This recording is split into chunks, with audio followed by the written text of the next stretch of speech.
Fala pessoal, tudo bem com vocês? Hoje a gente vai começar a falar sobre o capítulo 2 do Livro dos Espíritos, que se chama Dos Elementos Gerais do Universo.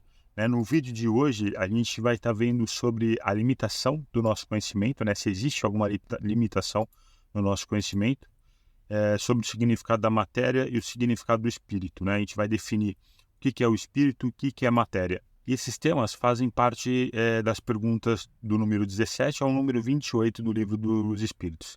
Então, eu vou tentar estar explicando dentro da minha compreensão, o que o Allan Kardec e os espíritos eles estão querendo dizer sobre esses temas. Beleza? Então, bora lá começar o vídeo de hoje.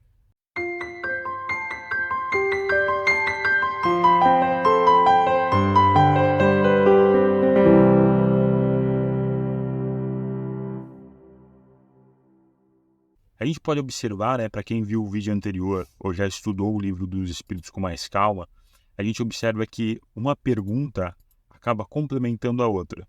Então, nas últimas perguntas 14, 15 e 16, a gente viu que o nosso conhecimento é limitado quando a gente está falando sobre a natureza de Deus, quando a gente tenta entender a origem de Deus.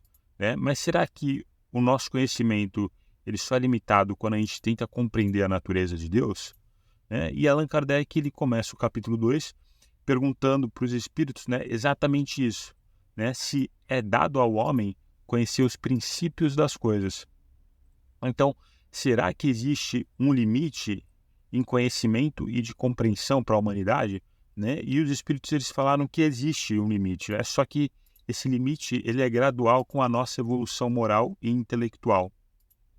E à medida que a gente vai se purificando, que a gente vai crescendo espiritualmente, tanto como indivíduo, mas também como sociedade, a gente vai se tornando capaz de compreender os mistérios das coisas. Então, à medida que a gente vai se depurando, as informações elas vão sendo liberadas para a gente de forma gradual. Isso tudo de acordo com o nosso progresso. Porque quando a gente vai se depurando, a gente começa a criar virtudes, como a humildade, como o amor, a compaixão. Isso faz com que a gente tenha uma visão mais clara da realidade, e faz com que os bons espíritos eles acabam se aproximando da gente, e ajudando no nosso progresso, tanto moral como também intelectual. Só que para a gente compreender certas coisas, a gente precisa desenvolver certas faculdades, que hoje o ser humano ainda não tem. E o nosso crescimento espiritual e intelectual, ele pode fazer com que a gente expanda essas faculdades perceptivas, que vai fazer com que a gente perceba aspectos da realidade que antes a gente não percebia, que acabava ficando oculto nos nossos olhos, e nos nossos sentidos também. Então, a compreensão dos mistérios do mundo está ligado diretamente com o amadurecimento do nosso conhecimento. E é por isso que o Espiritismo só chegou agora para a gente, porque a gente conseguiu atingir um certo grau de amadurecimento como sociedade em si, como outras coisas também que possam vir surgindo nos próximos tempos. Só que sempre vai existir coisas ocultas para a gente ir desvendando durante a nossa jornada evolutiva, porque a gente sempre vai estar em desenvolvimento, Mesmo daqui a 2000 anos, a gente ainda não vai saber tudo sobre o universo, E mesmo que a gente avance nas nossas investigações científicas, a gente sempre vai acabar tendo um limite que ele é estabelecido por Deus. Então, a gente só penetra no mistério do universo quando isso é permitido, E a gente só sabe o que a gente sabe até hoje porque foi um merecimento da humanidade, que faz parte da nossa jornada evolutiva. Então, os espíritos, na pergunta 19, falam assim que a ciência lhe foi dada, E essa resposta acaba comprovando um pouco que as informações chegam para a gente de acordo com a vontade de Deus, Ela é dada para a gente de acordo com a vontade de Deus. Porque a ciência, ela já existia no plano espiritual, Antes de chegar aqui no nosso plano encarnado. Então, ela é muito mais evoluída no mundo espiritual do que aqui no nosso plano. Então, a ciência ela foi disponibilizada para a gente como uma ferramenta para que a gente consiga adiantar os nossos conhecimentos diante de todas as coisas. Só que o conhecimento, não necessariamente, ele precisa ser descoberto, Ele também pode ser revelado, como aconteceu com o conhecimento da existência dos espíritos. A nossa ciência ela não tem provas ainda sobre a existência dos espíritos, mas a gente sabe que os espíritos existem, né? Apesar de muitas pessoas ainda não acreditarem, né? A gente sabe que existe. É como a vida extraplanetária, né? A ciência também não tem provas da existência de vida em outros planetas, né? Mas será que também não deva existir, com tantos relatos parecidos, né, de pessoas diferentes que surgiram, né, e continuam surgindo ao longo do tempo? Então, além do conhecimento que a gente adquire por meio das nossas investigações científicas, a gente pode também receber revelações de ordens mais elevadas, né, que estão além dos nossos sentidos de compreensão, né, que a ciência talvez só consiga comprovar isso mais para frente. Então, tudo que eu falei aqui até agora está dentro das perguntas do número 17 ao número 20, né, dentro do Livro dos Espíritos, né? Então, essas quatro, eu fiz um resumo praticamente dessas 4 perguntas e respostas. E agora a gente vai entrar no tema sobre espírito e matéria, né? E para a gente começar, a gente pode definir a matéria, né, para a gente, no mundo dos encarnados, como sendo aquilo, né, que tem extensão, né, que pode ser percebido pelos nossos sentidos e que seja impenetrável, né? Então, tudo que ocupa um volume no universo, né, desde uma bola até uma nuvem de gás, é o que a gente considera sendo matéria. E para a gente entender melhor, né, se a gente pegar um livro, por exemplo, ele possui um comprimento, né, uma altura e uma largura. Então, ele ocupa um espaço tridimensional, né, no mundo físico. E essa extensão do livro é o que diferencia aquilo do espaço vazio, né, que seria a ausência da matéria. Quando a gente diz que o objeto ocupa um espaço físico, a gente reconhece que ele tem uma presença tangível, né, e imensurável, que acaba distinguindo o espaço vazio que está na volta daquele objeto. E o vazio acaba sendo caracterizado pela ausência da matéria, né, e a gente define a matéria porque ela pode ser percebida pelos nossos 5 sentidos. Então, a gente julga que a matéria seja impenetrável, né? Quer dizer, que 2 objetos não podem ocupar o mesmo espaço ao mesmo tempo. Só que os espíritos responderam, né, que, do nosso ponto de vista atual, essa definição da matéria ela está correta, porque a gente não pode falar do que a gente ainda não conhece. E os espíritos explicam que a matéria também existe um estado em que o ser humano ainda ignora. Então, isso quer dizer que a nossa definição de matéria ela está limitada pelo nosso conhecimento atual, né? Então, ela acaba estando incompleta, né? Só que aí, ela está incompleta, mas ela consegue suprir a nossa definição de matéria. Só que isso quer dizer que, no futuro, a gente possa descobrir aspectos da matéria que hoje em dia a gente ainda não conhece, né? Ou talvez que a gente não considere ela sendo ainda como matéria.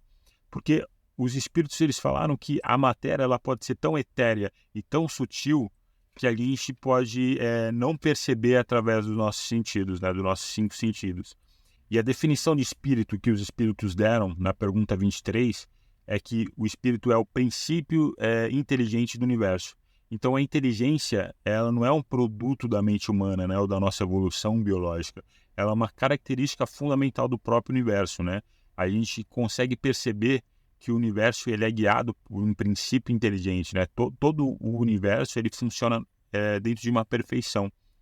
Então, a existência do universo ela não foi um acidente ou uma coincidência, né? Mas sim uma manifestação, né, de uma inteligência superior e ele acaba sendo o efeito de uma causa inteligente.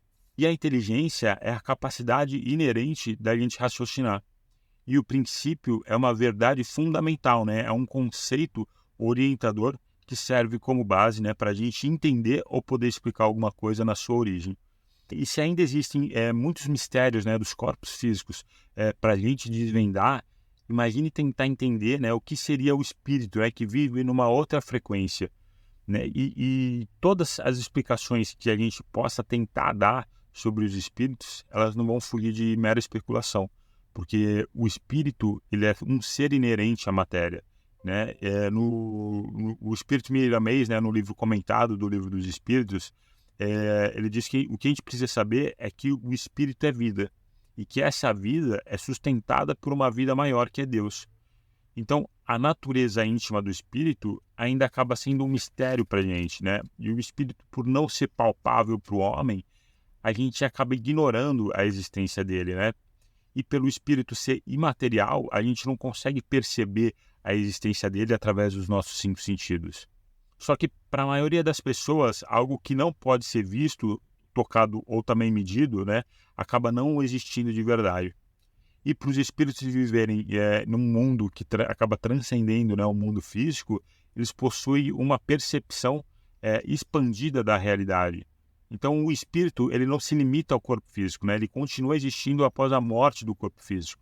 Ele acaba sendo a essência do ser, né, a parte mortal, que carrega a nossa individualidade e o potencial de evolução de cada pessoa.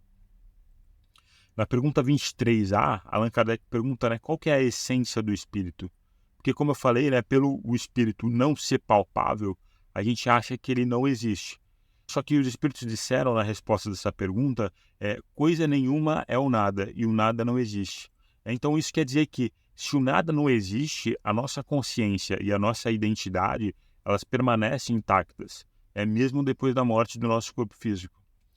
E pelas nossas percepções, né, serem limitadas, né, não sei se eu posso também dizer limitada, né, eu acho que tá mais para não trabalhada, né, para mais adormecida, porque quando a gente trabalha os nossos chakras, movimenta as nossas energias, as nossas percepções do mundo invisível, né, do mundo espiritual, elas aumentam. Então eu vou reformular aqui a frase, né, por a gente limitar as nossas percepções, né, isso faz a gente perceber só a realidade com os nossos 5 sentidos. E a gente acaba identificando a realidade só com o que é material e palpável e tangível para a gente, né?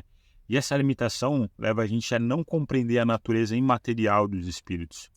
E o Allan Kardec perguntou na questão seguinte, né, se os espíritos são sinônimos de inteligência. E os espíritos responderam que a inteligência é um atributo essencial do espírito. Então isso quer dizer que a inteligência é uma parte integral e inseparável da natureza do espírito. E o espírito é mais do que uma entidade, né, uma entidade consciente. Ele possui uma capacidade de raciocinar, né, de compreender e de discernir. E o espírito ele não é simplesmente uma propriedade, né, um resultado da matéria, né? O espírito ele existe independente da existência da matéria. O espírito e a matéria são realidades diferentes, né? São realidades distintas, né? Com naturezas diferentes. Isso quer dizer que o espírito não é limitado pelas leis da matéria, né? O espírito é algo separado e único.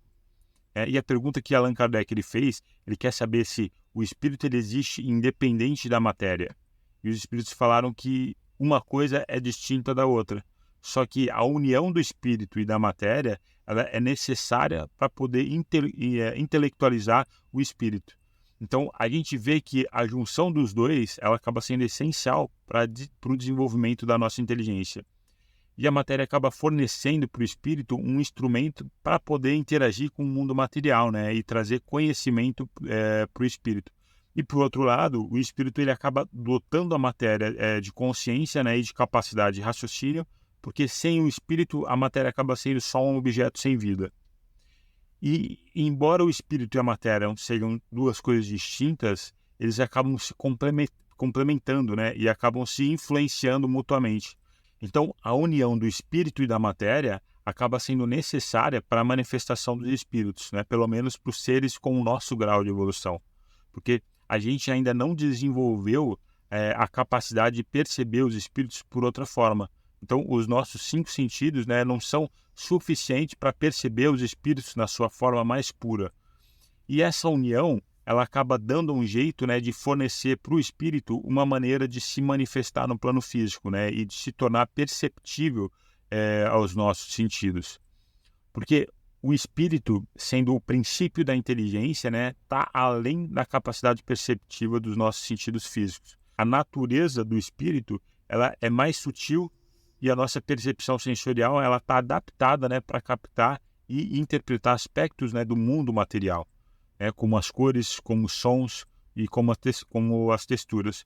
Então, a união entre o espírito e a matéria não serve só para intelectualizar a matéria em si, mas também serve para manifestação, né, e percepção do próprio espírito em um nível humano. Só que os espíritos explicam que, apesar da união entre o espírito e a matéria, né, ela acaba sendo necessária para a manifestação do espírito no mundo físico, e para nossas percepções, né, dele também, dos espíritos também, é possível conceber o espírito sem a matéria e a matéria sem o espírito, através do pensamento, né? O conceber que Allan Kardec ele utiliza na pergunta 26, né, seria a capacidade de imaginar ou de pensar na existência um do outro sem estarem conectados. E com as informações que os espíritos eles passaram para a gente até agora, é que pelo pensamento, né, pelo raciocínio, a gente acaba deduzindo que o espírito é uma individualidade separada da matéria e que a matéria ela acaba sendo uma substância separada também do espírito. A matéria aqui não é o corpo material, mas sim a substância da matéria, a matéria em si. Então a gente pode conhecer o espírito sem a matéria, não só pelas experiências próprias, mas também pelas experiências das outras pessoas, né? Porque cada vez vai ficando mais comum as comunicações entre os espíritos e os encarnados.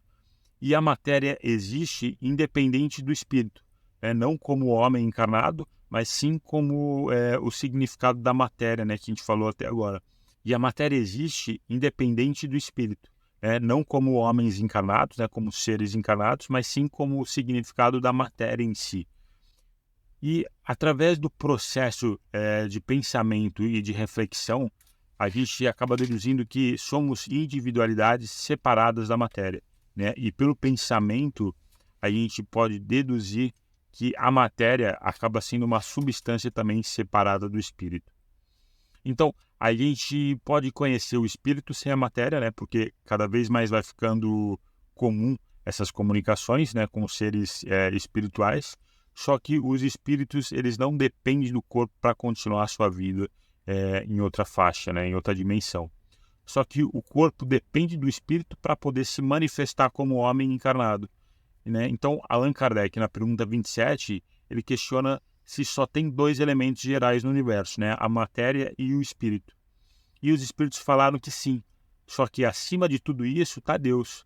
E Deus, espírito e matéria acabam constituindo o princípio de tudo que existe, né? Que é a Trindade universal, que acaba sendo um conceito universal, né? Também que a gente encontra em várias correntes filosóficas, né? Em várias religiões, né? Só que cada uma com uma nomenclatura diferente. O mais conhecido, né, que é no cristianismo para a gente, é o Pai, o Filho e o Espírito Santo. Então, a gente pode interpretar essa trindade universal, né, sendo Deus como a fonte primordial, né, o criador de tudo, que transcende a matéria e o Espírito, né, que representa a essência espiritual, né, ou a dimensão espiritual, né, do universo, uma consciência, né, que acaba transcendendo a matéria física, né, que está ligada ao princípio vital, e a matéria, né, em si, que representa a substância física, né, e tangível do universo, né, incluindo tudo que a gente consegue observar e mensurar, né, pelos nossos cinco sentidos.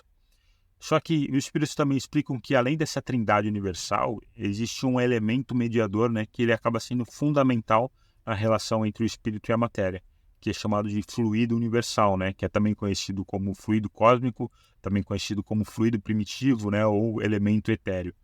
Então, a matéria, na sua forma bruta e densa, ela é considerada incompatível, né, com a natureza sutil e imaterial do espírito. E sem esse fluido universal, o espírito ele não teria capacidade, né, de interagir diretamente com o mundo físico. Então, o fluido, apesar de ser ainda sutil, ele acaba sendo mais próximo da matéria, né, do que do espírito. E é o fluido que acaba atuando como ponte entre os dois mundos. Então, em outras palavras, o fluido universal ele possibilita o espírito de interagir com a matéria, né? O espírito, com auxílio desse fluido, ele pode moldar a matéria, né? Gerar fenômenos físicos, né? Que até influenciar nos nossos cursos de acontecimentos, né? Durante a nossa vida. Eu estou lendo um livro do João Nunes Maias, né? Sobre projeção astral, que mostra também um acontecimento em que os espíritos trevosos eles estão tentando derrubar um avião, né? E esses espíritos trevosos eles só conseguem fazer isso porque eles conseguem manipular também o fluido universal, né? Fazendo com que esse fluido ele atinja diretamente na matéria física. Então a gente vê que é possível realmente os espíritos eles influenciarem, né, nos nossos cursos dos acontecimentos, né, com o auxílio do fluido universal. Só que a gente não pode considerar o fluido universal como matéria. Ele se distingue da matéria comum, né? Porque o fluido ele possui uma propriedade especial, né? Ele acaba sendo mais sutil e menos denso do que a matéria, só que dentro da nossa limitação de conhecimento, a gente ainda não consegue ter uma definição exata sobre esse fluido. Então, resumindo, a gente vê a matéria bruta, né, carente de inteligência e de consciência, né, se comportando de maneira mecânica e previsível, né, sem um sinal de pensamento, né, ou de vontade própria. E essa matéria bruta é a matéria que se manifesta sem o espírito. E essa ausência de inteligência na matéria acaba divergindo, né, com a presença da inteligência, né, como os animais e os humanos, né, que a gente vê um princípio de inteligência na gente, né, que acaba não dependendo da matéria para existir. Só que a sua origem ainda é desconhecida para a gente. Só que essa falta de conhecimento não quer dizer que essa conexão entre os dois corpos elas não existam, né? Só que a gente ainda não consegue compreender como tudo isso funciona. O que a gente sabe é que tanto a matéria e tanto o espírito eles são apresentados para a gente de forma distintas, né? E tanto a matéria como o espírito eles acabam sendo dois integrantes, né? Duas peças fundamentais para a gente conseguir compreender a realidade do universo. Porque a ausência de um acabaria resultando em uma visão incompleta do universo. Só que, acima de tudo isso, ainda existe uma inteligência que domina todas as outras inteligências do universo. E essa inteligência é a inteligência suprema, né? Que supera o poder, né? O conhecimento e a sabedoria que transcende os limites das inteligências inferiores, e que a gente acabou denominando de Deus. Beleza, pessoal? Então, essa foi uma explicação, né, da primeira parte do capítulo 2 do Livro dos Espíritos.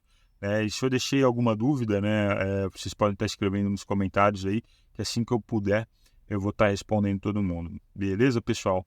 Então, agradeço a todos que chegaram até o final do vídeo e aguardo vocês, então, no próximo vídeo. Valeu, pessoal!